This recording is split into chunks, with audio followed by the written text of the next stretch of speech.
Ask Reddit. Parents on Reddit, what was your I raised an idiot moment?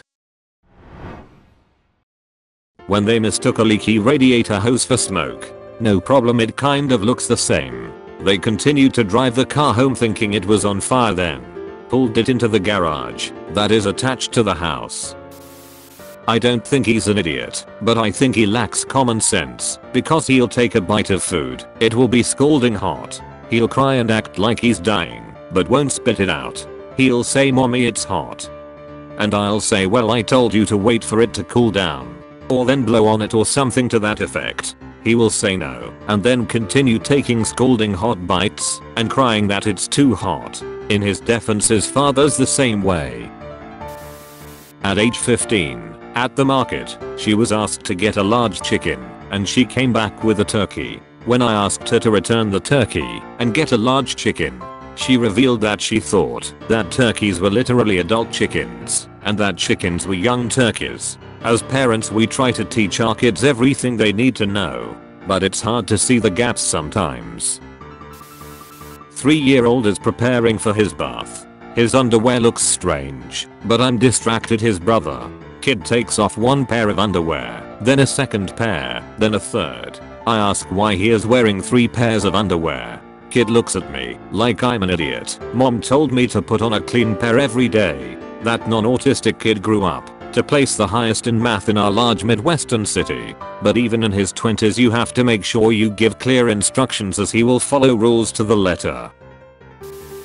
I haven't, and I hope I don't have to, but my dad said almost exactly that line in reference to my brother. My dad told me about a conversation they had that went like this, as best I remember. When his third child was born and looked nothing like him, I told him he should get a DNA test, and he told me he wished he could, but it was too late. I asked what he meant, and he said by now all the DNA would have mixed, and there would be no way to tell who the child's father was. After I explained how DNA works to him, he still didn't believe me. When I asked him why he wouldn't just try on the off chance I was right, that rather than being on the hook for child support for a child he had literally seen for 12 hours total over the first year of its life, he said, "It's just 21 more years anyhow, why waste my time?"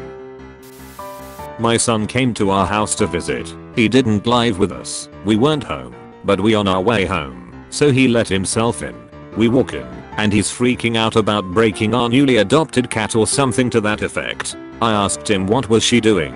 She looked fine to me. He said she was vibrating when she sat on his lap.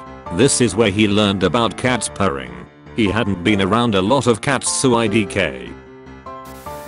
I'm the idiot. I registered for college and spelled my middle name wrong, but didn't notice for 4 years since they always abbreviated to my initial. I was showing my parents my diploma before walking on graduation day, and my mom just stared at me like I was special. Bonus points, I actually thought that was how it was spelled. I'm a parent, but my children are brilliant angels who can do no wrong.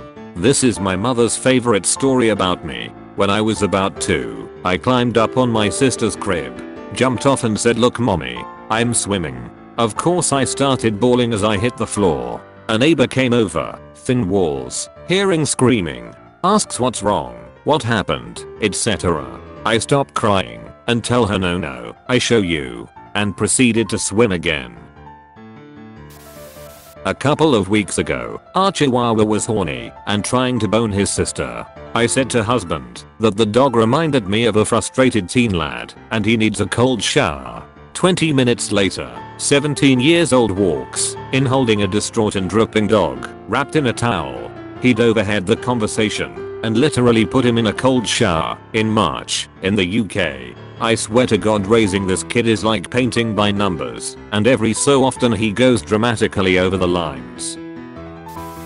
So, he's 11, right? Need to be clear about this. He's 11. We are watching Colbert Report and Steven says something happening in Congress, politics, whatever, is as likely as writing legislation with Santa Claus, the Tooth Fairy, or the Easter Bunny. I chuckle at the dumb joke, only half paying attention. My kid sits up and says, "Wait, Dad, what did he just say? What was? Can you explain that?" I'm thinking maybe he's confused about the politics, So I say these two powerful politicians aren't getting along.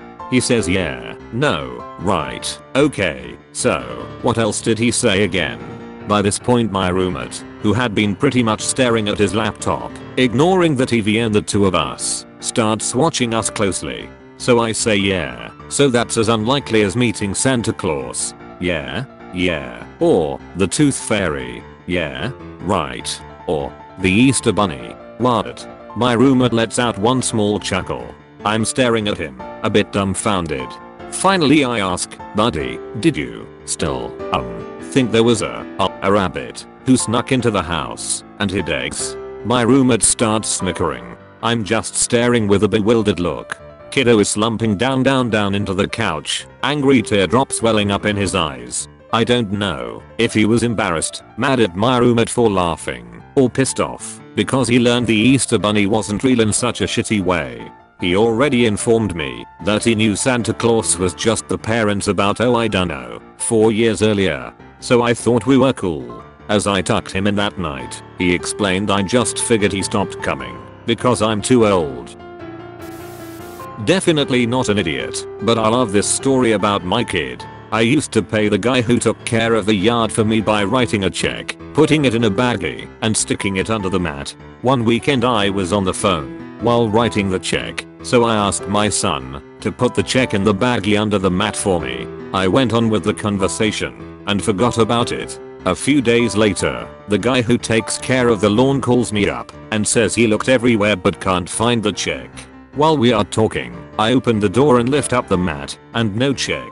He says, "You are really great customers." So I was surprised that the check wasn't there. I was surprised too. I look around, behind bushes, under a decoration, no check. Then, I try to think like my son. I look under the mat inside the front door, and there's the check. We still laugh about it. My son is only 1 year old right now, and kids get a pass on being considered idiots until about age 3 or 4. He actually appears, both to us and to professionals, to be very intelligent. He definitely has advanced problem solving skills. He clearly didn't get it from me though, because I had quite a few of those moments as a kid. The most famous one in our family is from when I was 10. I had read this book on life in medieval times and how people used to shave by sanding their facial down with a pumice stone. So I tried to do it with sandpaper. Now, again, I was 10 years old and the only facial hair I had was a little bit of peach fuzz, and 2. It's just not a good idea to sand any part of your body. My face was red and flaky for about a week. I remember I came upstairs from my dad's workshop, my face stinging, and told my parents I think I did something not smart. OMG. He was fine until he had a kid. He would bring the baby over, 6mo, half dressed and bare feet sticking out of his carrier in the freezing cold, like 15 degrees. We've had multiple discussions about it over the years. He's 6 now, and he still doesn't dress him correctly for the weather. I've been tempted to report him at times. He's all that's what he wanted to wear, so I'll let him. Nope. You're the fucking parent, dude. Not a parent, but I sure as hell did something stupid just yesterday. My girlfriend came over and she brought a suction dildo for sexy time. Me being the genius that I'm, slapped it against my forehead like an erotic unicorn. After a few minutes of wheezing and laughing I took it off. My girlfriend mentioned it put a small mark on my forehead, but I figured it would be fine in a few minutes. An hour later I look in the mirror and realize I gave myself a goddamn hickey. So now I'm walking around my house with a giant hickey on my forehead from trying to become a sexy narwhal. My parents are so proud of me. Not a parent, however I feel like this belongs here. When I was about 3 to 4 years old I stuck a pinto bean up my nose while at preschool. There was a sandbox that instead of being filled with sand was filled with pinto beans. I'm guessing they did this because beans make less of a mess. That was filled with toys for kids to play with. While playing at the table, I thought it would be fun to stick a bean up my nose, so I did exactly that. If I remember correctly, I was able to stick it up my nose and take it out successfully the first few times that I did it, but then it got stuck. So me being the smart little kid that I was, I decided not to tell anyone about Me not telling anyone was due to a mix of me being worried about what my parents would say and not knowing how I'd convey to them that I had stuck a bean up my nose and couldn't get it out. Eventually, a whole 7 hours later, while I was taking a bath, I decided it would be the right time to tell my parents what happened. I don't remember much after me telling my parents what happened, but from what they've told me they were both highly amused and incredibly concerned as to how they ended up trying to get pinto bean out of their soaking wet child's nose. Sadly, they couldn't get it out and so off to the ER we went.